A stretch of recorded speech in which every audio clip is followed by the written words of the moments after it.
Morning, good afternoon. Thank you for joining the webinar today. After this presentation, we will send a link to the recording and the slides. Please post your questions via the Q&A function and we will respond to your questions at the end. All participants will be muted during this webinar.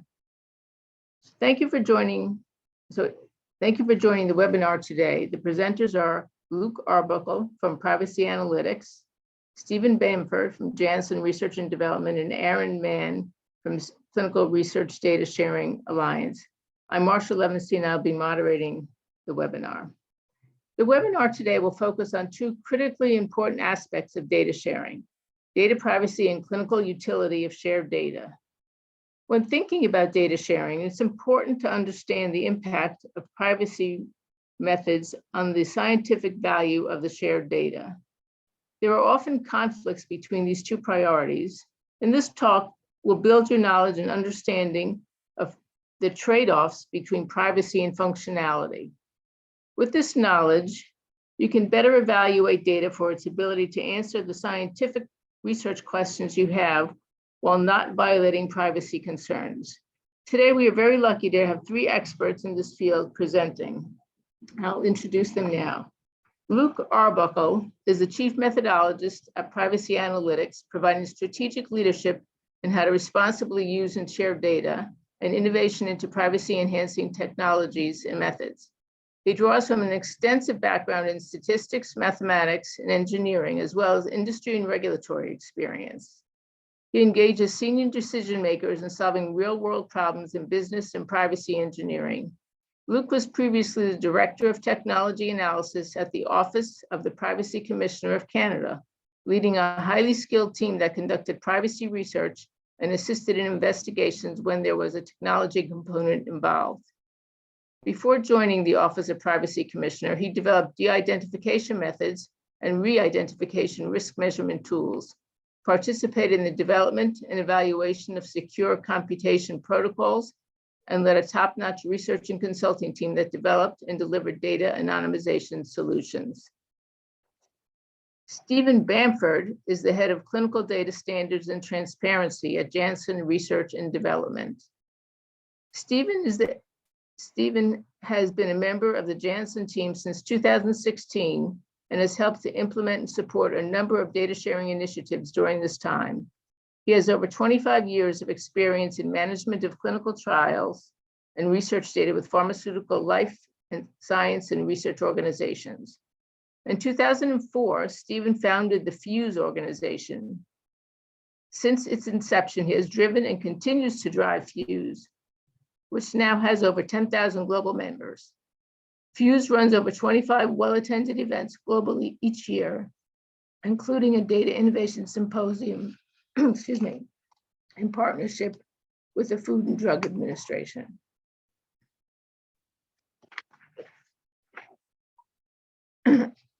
Aaron Mann is the CEO of CRDSA. He led the 2021 multi-stakeholder effort to establish CRDSA and initially served as the Senior Vice President for Data Science. Before his role at CRDSA, he was Roche and Genentech's Global Program Lead for Industry Collaboration's data sharing initiatives. As part of his role at Roche, Aaron served as the industry lead for Trancelerate Biopharma's data sharing platform and platform lead for the industry's COVID-19 patient-level data sharing initiative. With experience that spans global enterprises, high-growth technology companies, and early-stage startups, Aaron has over 20 years of experience in data strategy and governance, technology development, across organizational information collaboration. I would now like to welcome Stephen and Luke to present the first part of our webinar. Thank you. Thank you very much, Marcia. And on behalf of Luke and myself, a big thank you for inviting us along to join your webinar today. A copy of the slides will be sent out later, so don't feel as if you've got to scribe meticulously over the next 20 to 30 minutes. So data disclosure and reuse by clinical trial sponsors, it supports a wide number of benefits. They include secondary research and improved study design. In order to meet standards that allow data reuse while protecting privacy of trial participants, a simplified anonymization standard has been proposed in the Applied Clinical Trials Journal. This was published second half of last year. The SAFE standard guides consistent anonymization of clinical trial data across a range of disclosure contexts to minimize the barriers to sharing data while maximizing the usefulness of information. Today, Luke and I will introduce the SAFE data transformation ratings to you. You'll see it's a scale from 0 to 5, where 0 is the raw trial data and 5 is data that's been transformed to the full extent that's required for public release. If we do our presentation job correctly today, you'll learn how to gauge how a study's been anonymized and whether it's preserved the optimal level of data utility. We hope that you'll see how the SAFE data standard can progress towards industry-wide consistency in data usefulness and privacy protection. So if we look at the agenda, Luke and I are going to talk you through different aspects of the proposed standard and the possible use cases. We're going to briefly level set the need for clinical trial transparency and how data sharing before touching upon the anonymization and how it links in with transparency. Towards the end of the presentation, we'll define the levels of transformation and put it all together into the SAFE framework. So let's get started. The expectations on trial sponsors to increase openness and disclosure, it increases year on year. This is not only the external environment, but also the internal environment, as there's a need to inform on trials that are needed to enable better decision-making within a company. Linked to this, there's been an acknowledgement that reuse of data can vastly improve both the speed and the effectiveness of future research and development. Move on to the next slide, please. Thank you. And finally, on this slide, as well as the acknowledgement of improving future R&D and making better decision making, the sharing of clinical data has been seen to foster trust between the public, sponsors, and regulators.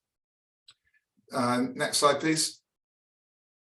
As for the factors that influence when, where, and if to share clinical data, and by data, I mean both data and documents, release is required for marketing authorizations, whether that's through the EMA or through Health Canada. The majority of data sharing is actually through voluntary means rather than through health authorities. The more data can be reused, it follows that there's an easier burden on trial subjects by making the best use of their data. And finally, if sponsors need to ensure that there's ethical reuses of data, even when privacy is being protected. Just because it can be shared, it doesn't mean that you should be sharing clinical data.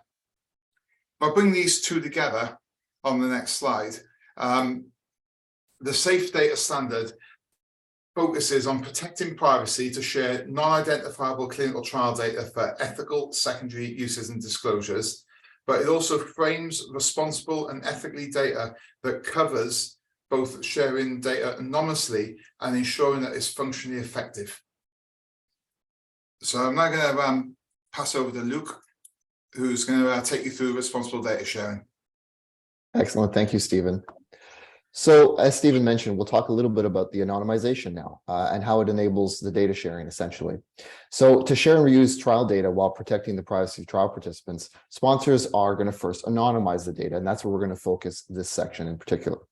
So if we go on to the next slide, this is a conceptual sort of understanding to try and see how we're thinking about identifiability in the data. So identifiability is determined by the similarity of participants in data compared to the population itself. So here, for example, we see a trial data set, but of course that trial belongs to a much bigger population. So we see, for example, a woman in the trial, but in fact, that woman belongs to a larger group of similar trials or a broader population. And we want to capture that. And statistical estimators exist and have existed for decades, in fact, in the field of statistical disclosure control to actually estimate how many people are likely derived from that. So we take that one female and see that, oh, actually it's a group of 3 females, right? Our data set is actually a smaller sample of that.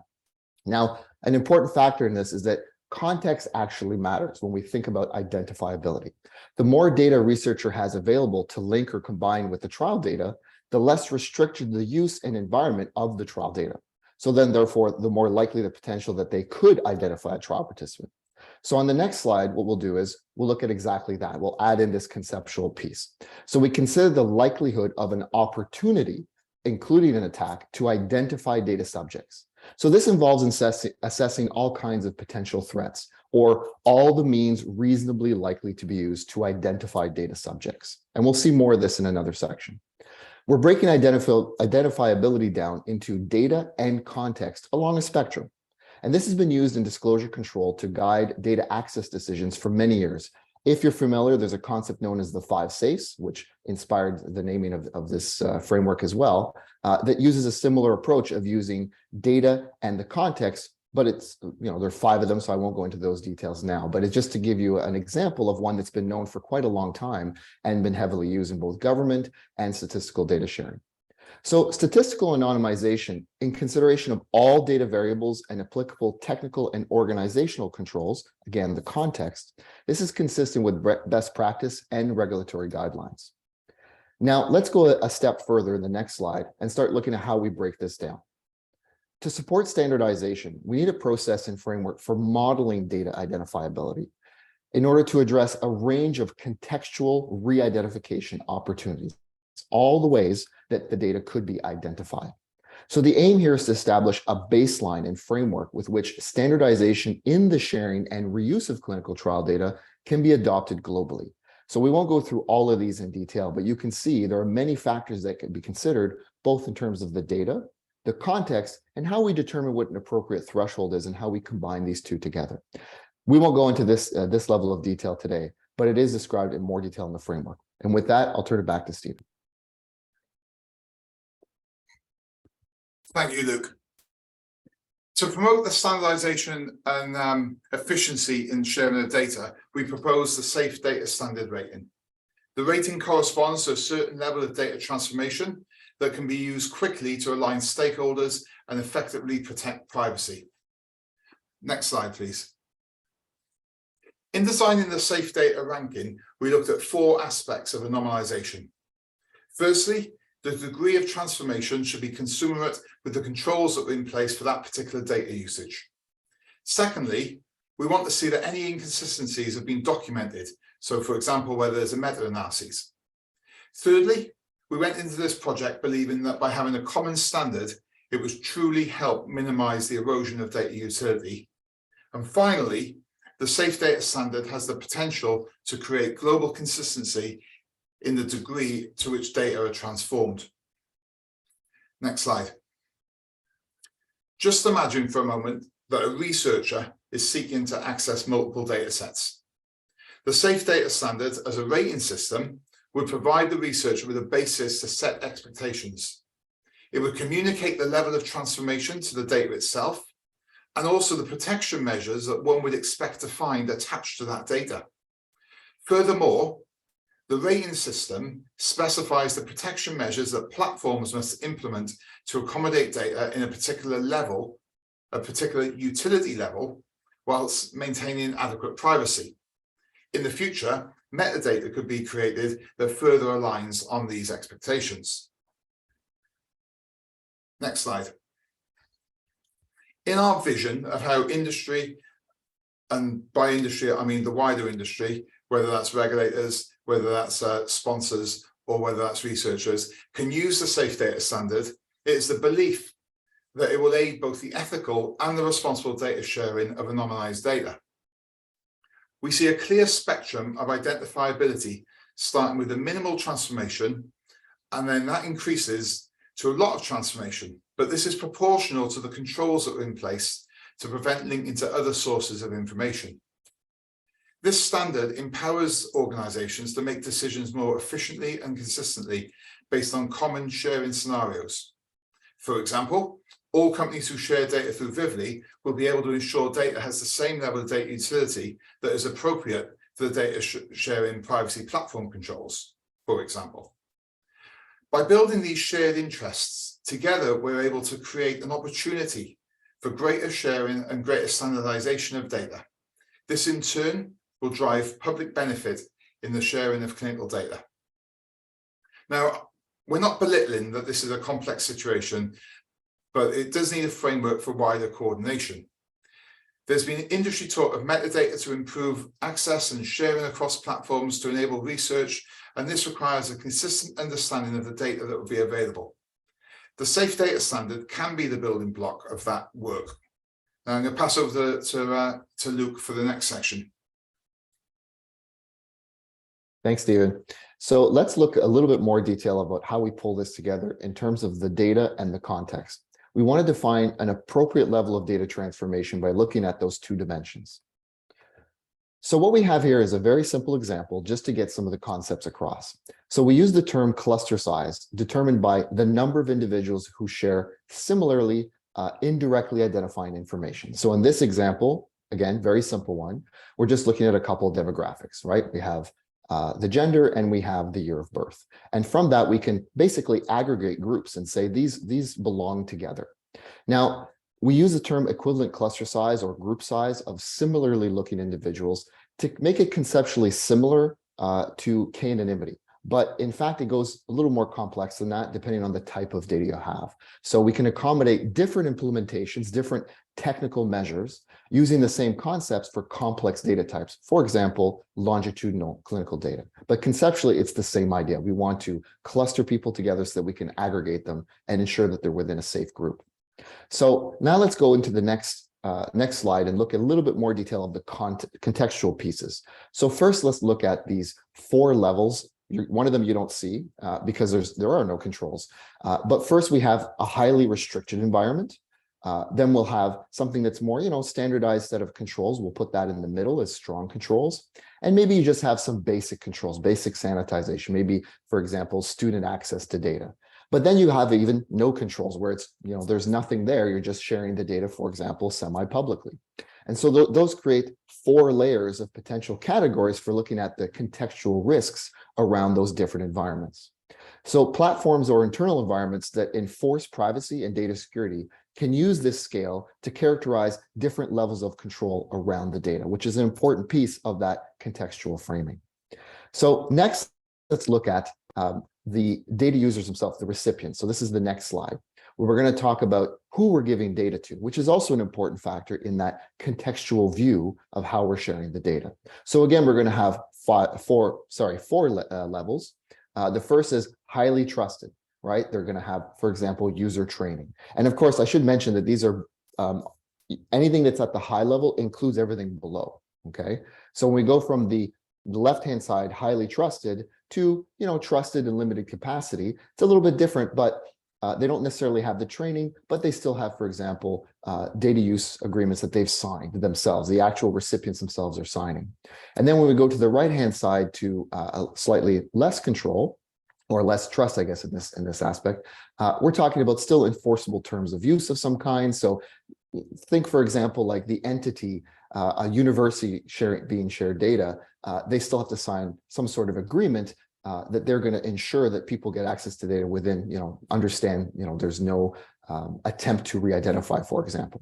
And then the last one, the one that we don't see, is the one where there's very limited enforceability, for example, an open data license or something of that nature. Now, the scale can be used if data access is restricted to known entities who agree to terms of use. That's really the point. That's the 3 that we're showing here, is that we actually know who we're giving data to. So it's not that open data or an open data license. It's one where we can actually say we're giving data to this university or this specific researcher. And then we can regulate sort of the level of trust based on those auditable things that we can catalog and say, yes, we know what they're doing. So it's the combination of both the controls around the data, the environment in which they're operating, and the level of agreements we have with them that we determine the overall sort of contextual piece. And again, going back to those threats that we're looking at to determine if it's a safe environment in which to share the data. So with that, I'll turn it back to Stephen to go in a little more detail. Yeah, thanks, Luke. So in this final section, I should say, I'm going to show you how the complete framework for rating data looks and how it works in practice. So let's start off on the next slide with the full table. So this is the full table, and as I mentioned before, these slides be sent out in the next day or so. So no need to take copious notes. As you've heard today, the data transformation rating specifies how much the data at each level has been transformed, and it gives an indication of how much utility in the data has been retained. It also prescribes appropriate uses and contextual measures to accompany each data transformation level. The recommended 0.09 generally applies independently of trial sensitivity to prevent disclosure bias towards less sensitive diseases, while ensuring privacy protection is a dominant influencer on the granularity of the data that's being shared. And the variables that influence the data transformation are the use, the controls, and the user trust, as you've just heard from Luke. So just to move this down into almost like an example, if you go on to the next slide, I've basically got a couple of illustrations. So this illustration is for demography data, demographic data. So basically, to illustrate the concept of the safe data standard, we applied the data tolerances from levels 1 to levels 5 to simulate the transformation on indirectly identifying data from a clinical trial. And this simulation was based on a randomized double-blind diabetes study, Janssen study, and we've made the data available through secondary research, through the Yoda project, and through Vivly, and it actually goes through level number 2 actually on this data scale. Here you see though the impact on demographics in the clinical data study across the different standards. And as you move up through the different levels into open data access, you can see that more controls are being put on place in the data. So more things are being either removed or age bands are getting wider. So the more secure the system, you obviously stay further to the left-hand side. So the quality of the data is higher. So if you just go on to the next slide, it's a very, very similar thing, but this time it's looking at medical events. The same type of table. Here you see the impact on the medical events in the clinical study across the different standards. And of course, the actual transformations in practice, they depend on each individual study's characteristics, such as how distinguishable the participants are statistically. But again, this gives you an idea of the differences as you move down through the different categories. So on the final slide, I just want to sort of remind you all that the published paper is available at the online link that you'll get access to, and we want you to consider the safe data rating from a number of different angles. So how could sponsor companies use the safe data rating? How could data sharing platforms use the safe data rating? How could regulators use the safe data rating? And finally, the lens of the researchers. How could researchers benefit from the safe data rating? So we're happy to take questions at the end of the session. I believe there's a Q&A box that you can type them into. But before you lose concentration and start typing in, it's my pleasure to hand over to Aaron, who's basically going to take the safe data concept beyond data transparency over the next couple of slides. Aaron. Great, thanks, Stephen. Thanks, Luke. So wanted to give a couple of examples just in 2 or 3 minutes of how CRDSA has used the safe data construct to inform some of the other work we're doing. So we talked a lot today about so far the anonymization process, the data utility process. We released a white paper in September that was a review of 29 biopharma sponsors' data sharing practices. We did look at data protection approaches, but we also looked at what data sets and documentation are being shared by these 29 sponsors. What was particularly helpful in this was to be able to use the safe data constructor lens to look at where we were gathering the publicly available information from. And in this case, we used Vivly, the Yoda project, and clinical study data request for our source data, all those are considered a 2 on the SAFE scale. And what that allowed us to do was have a level playing field so that we weren't looking at what a sponsor might share on a highly secure platform like Vivly, and then maybe a minimally controlled platform. So it allowed us to compare like for like, and we were then able to take those 29 sponsors, tier them, and look at what data sets and documentation were shared through that consistent lens. So it was really a case of using the construct and applying it to a broader data sharing environment. The second example is from a technology assessment framework that we released a week or so ago. And what this is a set of requirements for a data sharing platform. So I think there's 39 potential requirements across 6 areas, and this falls under what Luke was talking about in the control side. So you see things there like the requirements around security and privacy and infrastructure, audit, et cetera. And one of the things that really informed this work is that context matters. And so the safe data construct really was a building block for us to look at, well, how do we create a framework that we can use and that sponsors can use, whether it's for internal data sharing or platform owners can use in external data sharing context or applications. And the insight that the safe data framework informed was the requirements are going to vary based on where it is you're sharing. And so the framework itself is built so that the requirements can be applied to use cases, and they can be applied if you've got a particular lens or framework lens on it. So if you were looking at a highly secure and controlled platform, you would apply, potentially all of the access requirements around an analysis platform or analysis tools on platform. But if you were looking at something that was minimally controlled, more of an open data license, those things might be less important or not applicable at all. So again, just an example of how the safe data rating was extended by our work groups into some other areas.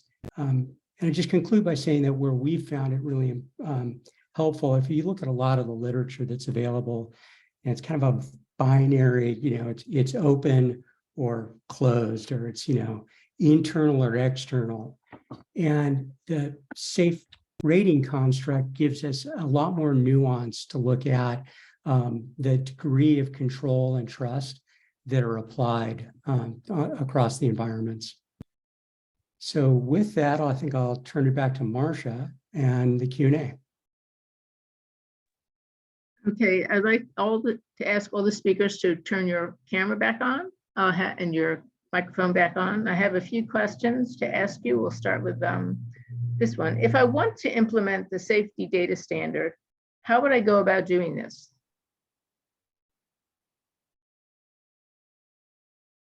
Stephen, do you want me to take a stab at it? Yeah, sure. Yeah, okay. So, I mean, it really depends on where an organization is in terms of sort of their maturity and how they're anonymizing data today and the frameworks they have in place. An organization that already has, established policies may only have to make certain modifications to align, right, to bring things into alignment in terms of the different categories. But they may already have many data sharing. For example, they may already be providing data to EMA and Health Canada or providing data to Vivly. But maybe internally they haven't, and we've heard this before, sometimes they haven't necessarily taken those external practices and brought them internally. And this gives them an opportunity to say, okay, we're doing it this way for basically public for EMA and Health Canada. We're doing it this way for Vivly because they have strong controls. What should we do internally? And this may give them some mechanisms to kind of think that through.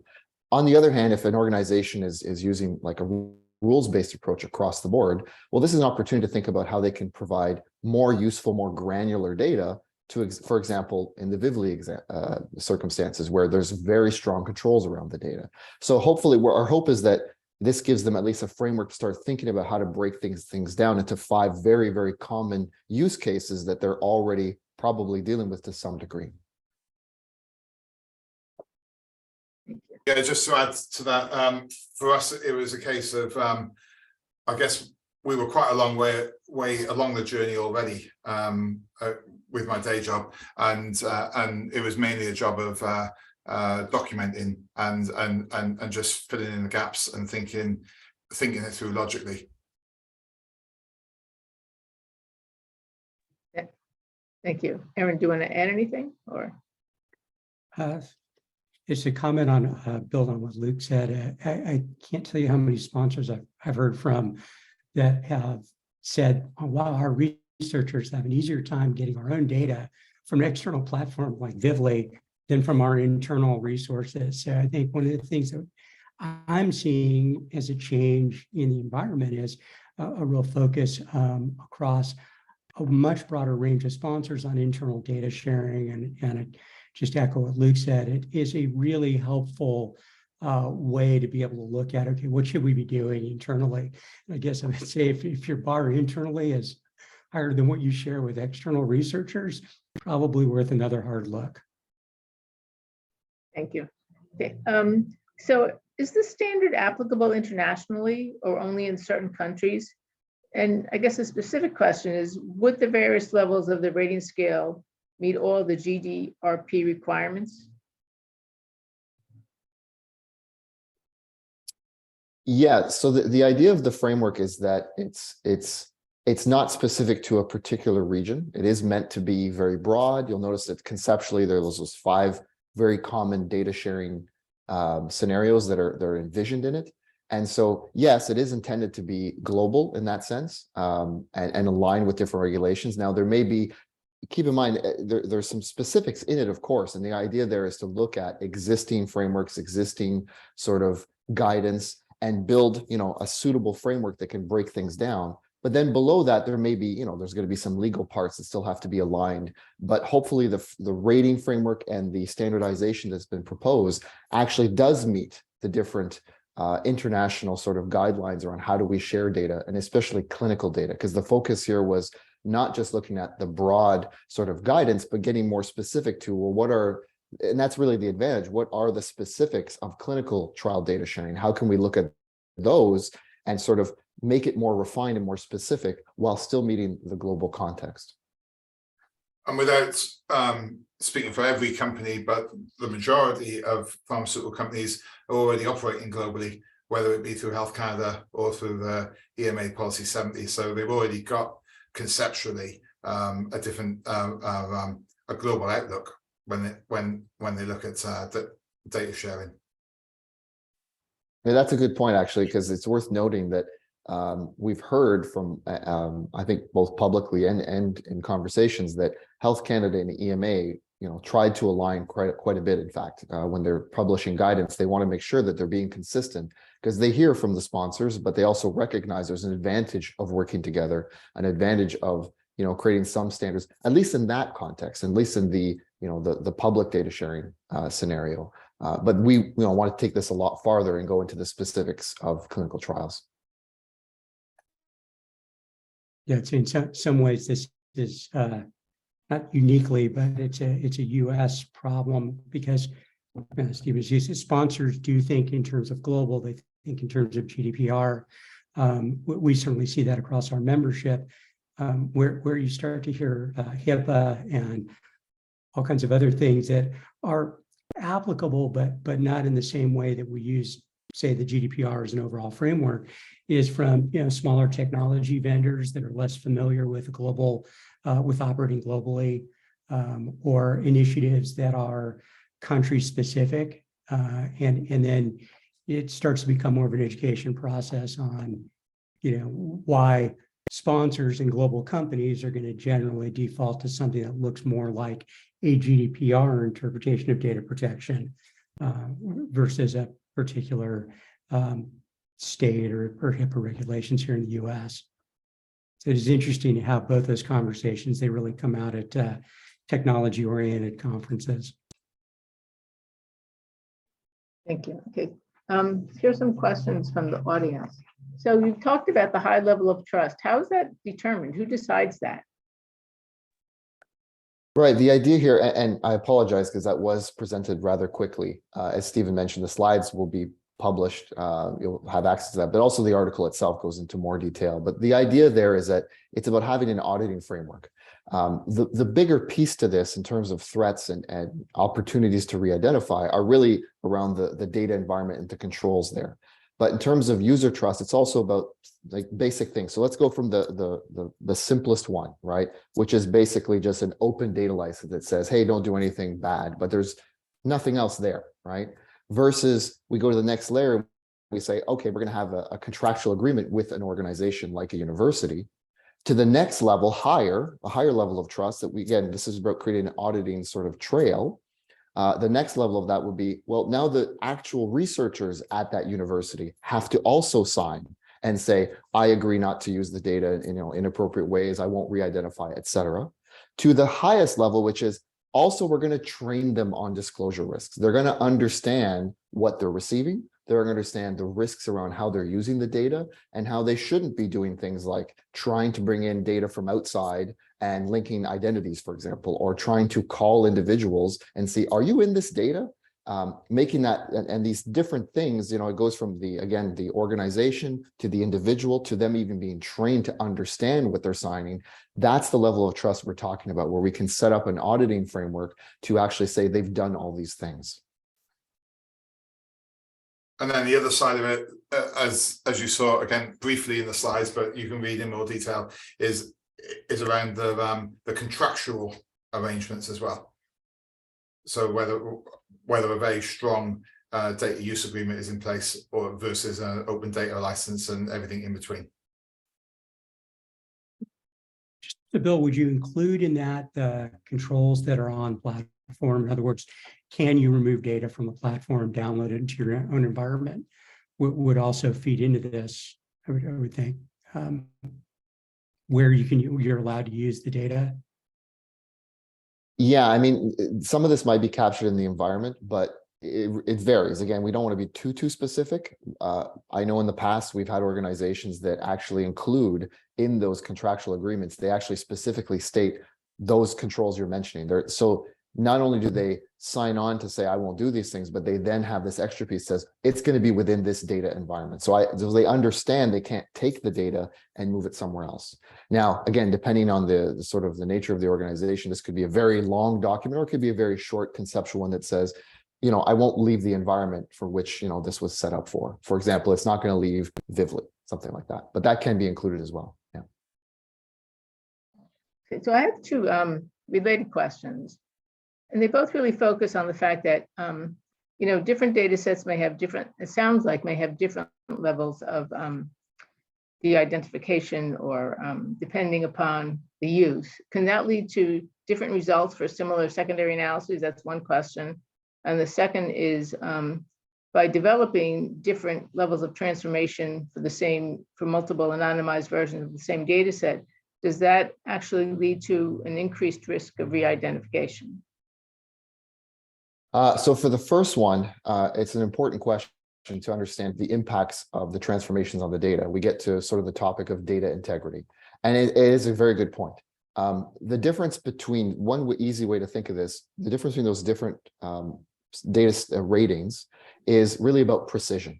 So you may have, some open data and realistically, things are very generic and you're not going to get, the statistical significance you're looking for. There might be certain analyses you can't do, but at least you're getting a sense of the kind of data that's available. And it gives you something to kind of start thinking about, well, wow, if I could, sign some agreements and get access to, more granular data, then because you'll see from this, let's take a very simple example, 10-year age band. So the person is between, 20 and 30 years old. Well, if I had their exact age, then I could do specific analyses I want to do. So it's to my benefit then to sign these agreements, go to Vivly, for example, and get much more granular data. So it is true that the results will change, but it's really a question of precision. You're going to lose precision on the open data versus the internal data. And that's a compromise we have to make in order to meet certain obligations to both the participants in the trials and also the regulations themselves in terms of data protection. Now, the second question, or maybe I'll stop there and see if Stephen and Aaron would like to add to that. No, not this time. You've nailed that one.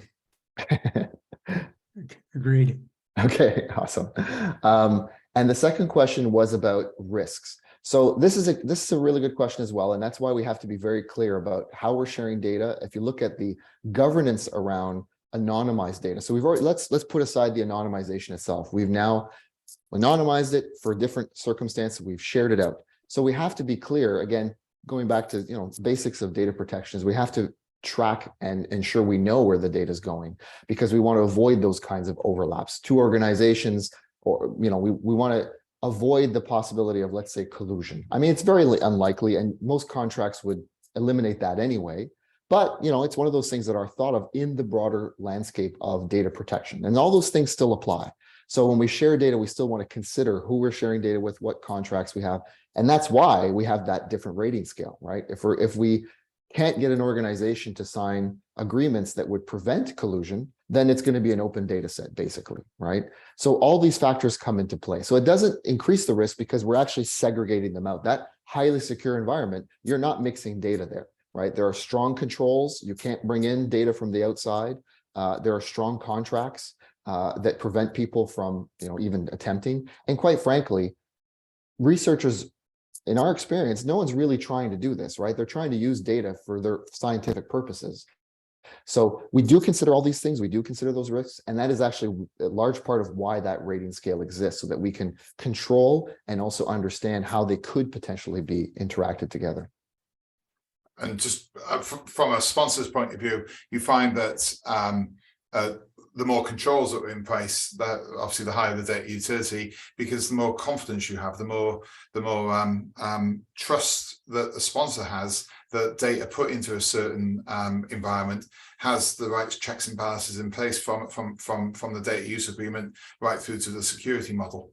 And also the benefit of using platforms like Vivly, like the Yoda project, is the fact that that you are talking to researchers with valid research projects, not people out there on fishing expeditions.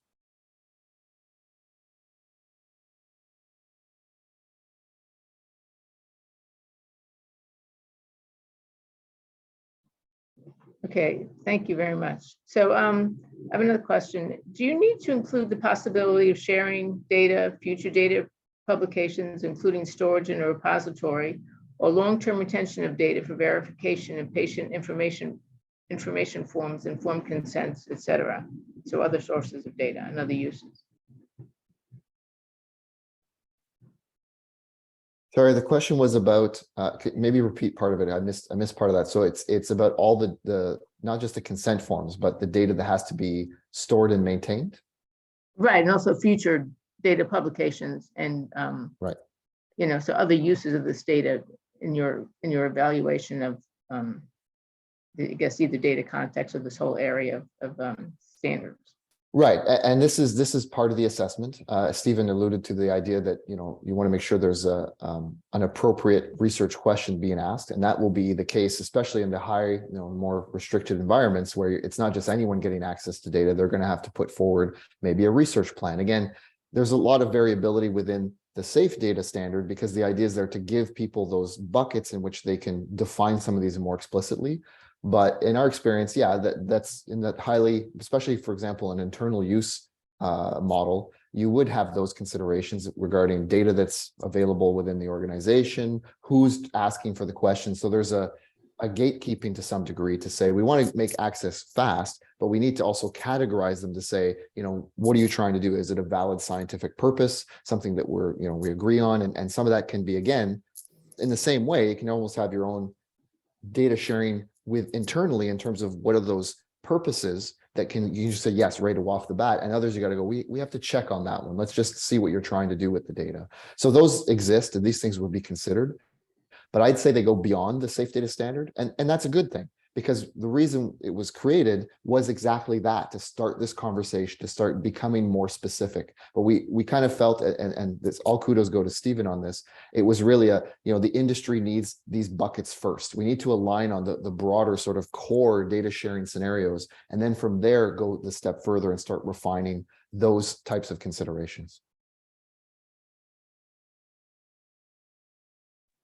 Okay, so how does the safe data standard compare with CDISC standards? Is there a mapping or is there a relationship between them? How can that be?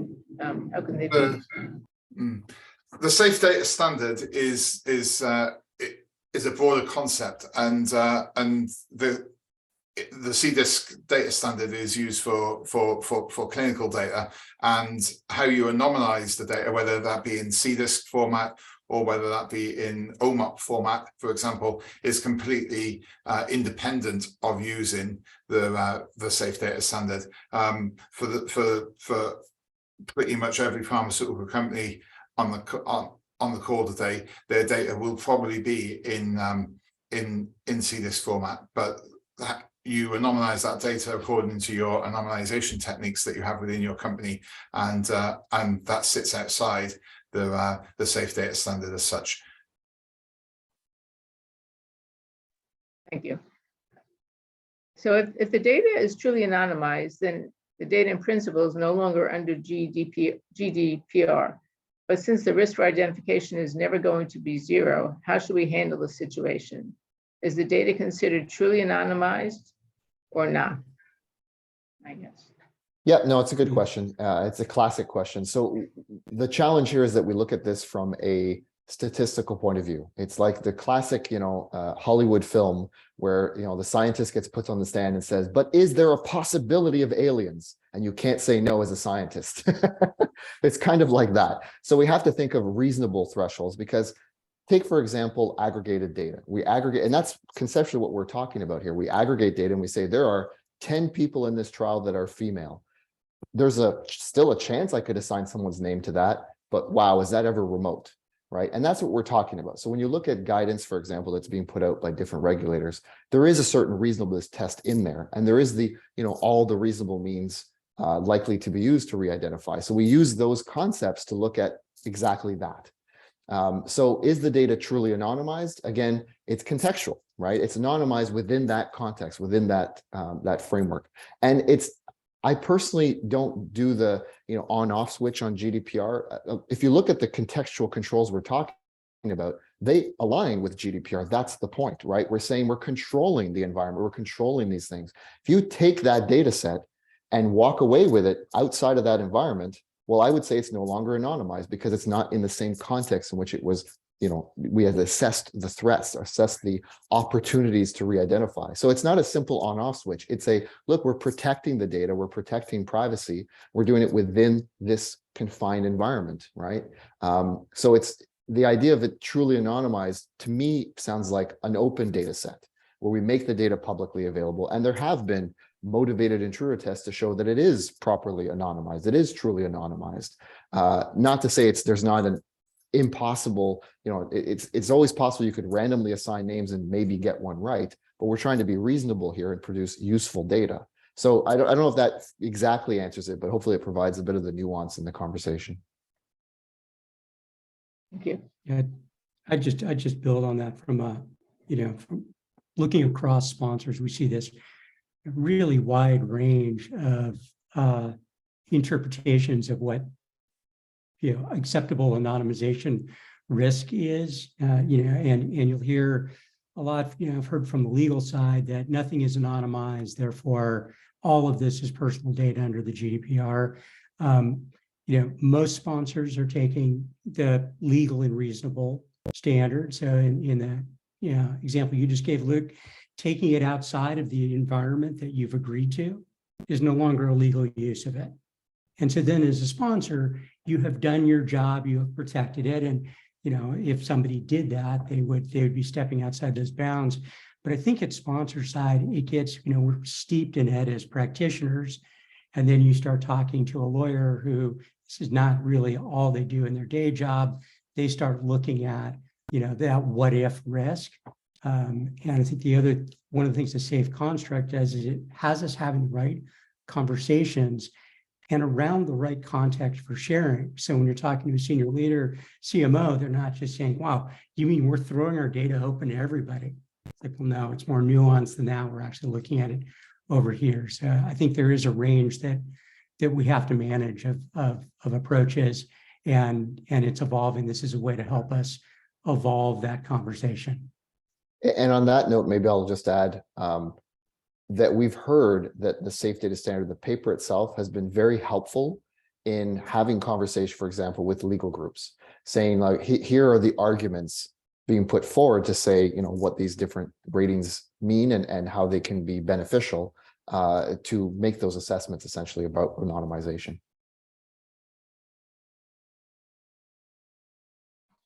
Do you have any opinions on whether or not the keys used to transform the data, for example, scrambling of patient sponsor ID numbers, etc., should be deleted to further minimize the risk of re-identification? We're debating the needs for this within our company, and it has pros and cons. Yeah, this comes down to a company-specific policy. From the data that I know about, I would say over half of the companies, almost 2/3 of large pharma companies do keep the keys. Now, they don't keep them anywhere. They're basically kept very, very secure with only a very, very small number of people ever having access to them. But this comes down to appetite for risk and overall the benefit of keeping them versus removing them. There are many situations when you may want to or may have a small number of people in your organization be able to undo anonymization, whether that's to help researchers, whether that's to help a legal question that may come in. There's enough evidence to justify that if you were to keep them very, very secure and locked down to a very, very small number of individuals, on balance, it is probably safer to keep them than it is to delete them. But each company has to make their own decision based on their own legal risk. Yeah, Stephen, I'd build on that to say that those companies, I think they generally do that. Not only are they keeping it highly secure, but the researcher, it's a whole other level if they need to get at the key coded data. There's a whole other level of approvals and things. So it's not something that would ever be available on a data mart internally. Correct. Kind of a special request case.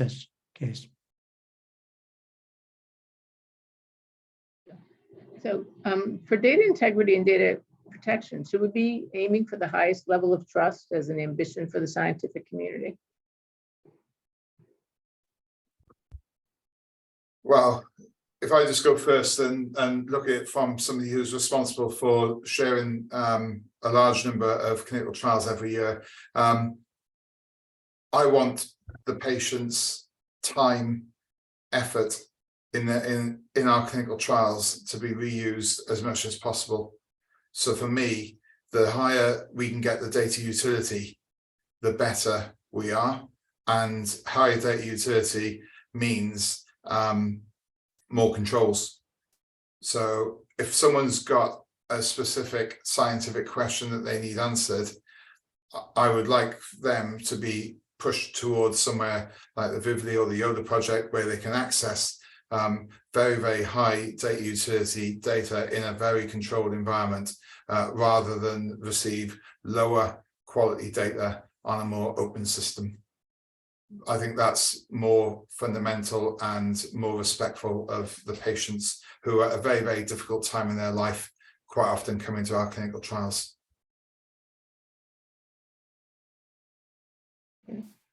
I have a slightly different question. So how much do the anonymization techniques impact on the usability of pediatric data?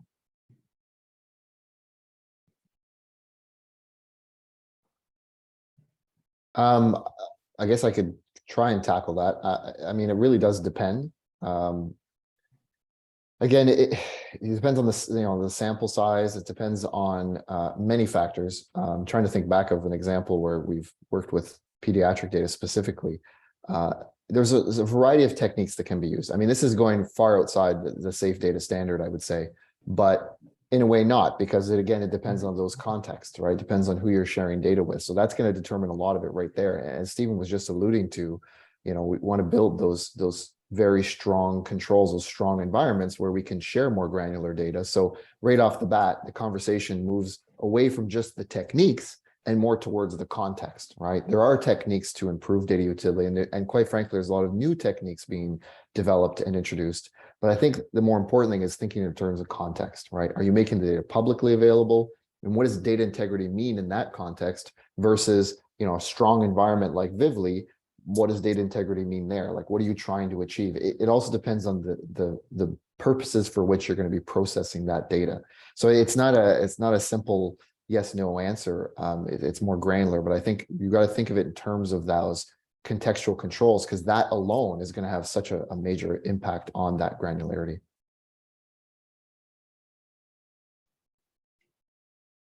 Okay, we have a few more questions, but I think in the interest of time, since we're almost at the end of our hour, I'll wrap it up. So I'd like to thank Aaron, Stephen, and Luke for presenting this thoughtful and really informative approach and presentation about data utility and data privacy. I think it's important. I, as a statistician, certainly recognize and want data that has the highest utility that I can get to do a meaningful analysis, to do the most meaningful analysis I can. But again, it's really important to recognize that there are trade-offs between data privacy and the ability to have fully functional data. So again, thank you very much for your thoughtful presentation. If you have questions, you can always reach out, and be sure to look at the reference, which will be in the slides that we send you. If you have more questions, we'll be happy to help you. Thanks again. Thank you everyone for attending, and thank you for presenting today. Bye.